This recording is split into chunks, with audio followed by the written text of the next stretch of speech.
Hi, welcome to Eric's Movie Corner. I'm Eric, and I'm here to talk about movies. Let's do it!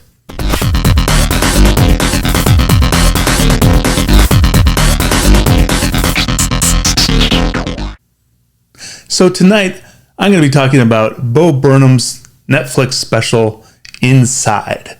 Now, some of you may be thinking to yourselves, why are you putting this up as a movie review? This is a comedy special. Well, I disagree. I think it's unfair to market this as a comedy special because I believe it's much more than that. I'm going to talk about it as we go along. Little history, if you don't know who Bo Burnham is. Bo Burnham started right here on YouTube back in 2006. He went viral and got a record deal from Comedy Central, eventually ended up touring with his routine, was on a TV show. He did a couple Netflix comedy specials, and then he quit touring because of anxiety issues.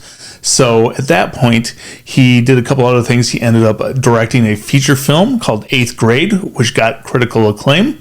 He was a supporting actor in a movie, Promising Young Woman, which was my favorite movie of last year, and I thought he was good in it. And then, as it turns out, he ended up doing another special for Netflix called Inside.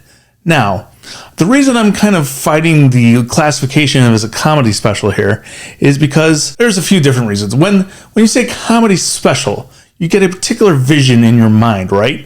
Of somebody on stage with a microphone standing next to a stool with a bottle of water on it with a spotlight on them. Because most of them are that. And there's nothing wrong with that, but Inside is much, much more than that. So, this was filmed during the pandemic, and Bo Burnham did everything on this by himself. He wrote everything. He performed everything. He shot everything. He edited everything. So, as somebody who's spending an inordinate amount of time creating these short little movie reviews I'm doing on my channel here, it's really inspiring to see somebody do this. He did it in one room, all by himself. And I can't imagine the amount of work that went into it. Took him over a year to complete it. And while I'm talking about it, content creators, if there's anybody watching this out there who makes videos for YouTube, pay attention. I'm going to be showing some clips up in the corner to show you just how many different ways he managed to get that one room to look. And it's really kind of amazing.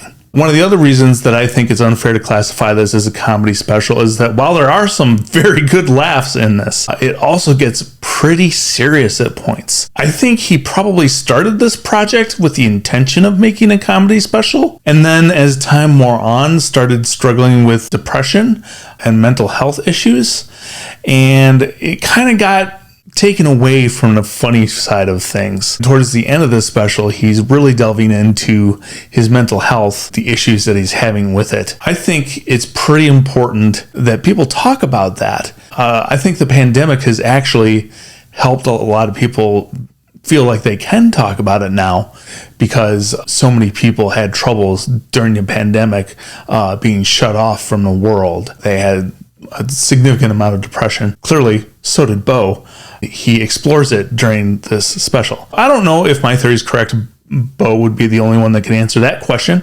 But I think he started out to be funny, and along the way got funny serious. By the end of the special, was just trying to say some stuff. One of the other things I admire about this movie, in addition to all the different looks that he gave the one room, is that there are a couple songs where he plays with the aspect ratio of the picture. He sings a song about FaceTiming with his mother.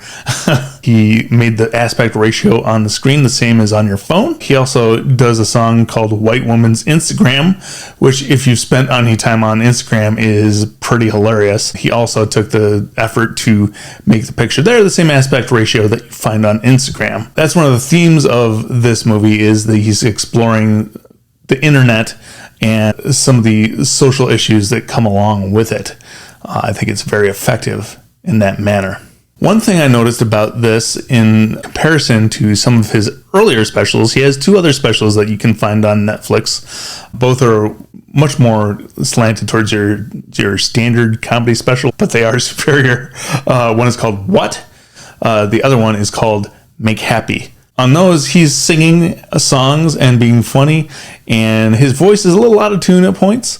I have a feeling that part of it in Inside is that he had the opportunity to record the songs separately, do as many takes as he wants, but his voice sounds so much better than it did during those live performances. I can't help but wonder if maybe he got some voice lessons or something along that, because his singing is just really, really great in this, downright beautiful at points. So I have been kind of obsessed with this since it came out. I have watched it at least a dozen times since the beginning of June, which was about a month ago. On days that I don't watch the whole thing, I still pull it up and watch a few select songs, usually the funny ones because it makes me smile. But I really think that this is something special. I listen to a podcast called /Filmcast where they talk about movies, and one of the hosts on that show, Jeff Kanata, referred to Inside as, I'm paraphrasing here, but I think he said it was the definitive document of the quarantine era. And I have to agree with him because it explores all the things that he was feeling while he was locked in during the quarantine, the state of his mental health as things went along. So I really think this is kind of important, in addition to being very funny and clearly displaying that Bo Burnham has a tremendous amount of talent. I'm a huge fan. I hope he continues to create, if not perform live. He stopped performing live because of his anxiety issues. He actually talks about it in one of his songs in this special. So I would highly encourage anyone who has not seen Bo Burnham Inside to go watch it on Netflix right now. Netflix is the only place you can get it. It's an exclusive. But I'll tell you what, 1 month of Netflix, the price of admission is worth it just for this, let alone anything else you find on that service. So I'm happy that I got to talk about Inside, because as I said, I've been obsessing about it, and maybe now that I've gotten my thoughts out, I can move on and start to watch some other stuff. But yeah, definitely check out Bo Burnham Inside on Netflix. Thanks for stopping by. If you enjoyed this, hit the like button, subscribe if you want to see more. Thank you for watching. If there's something that you'd like to hear me talk about, a movie that you'd like me to review, or a topic related to movies that you'd like me to discuss, leave it in a comment below. I will definitely read all of them. I can't promise to take every suggestion, but I'll definitely take it into consideration. So thanks for stopping by to Eric's Movie Corner. I'll see you next time.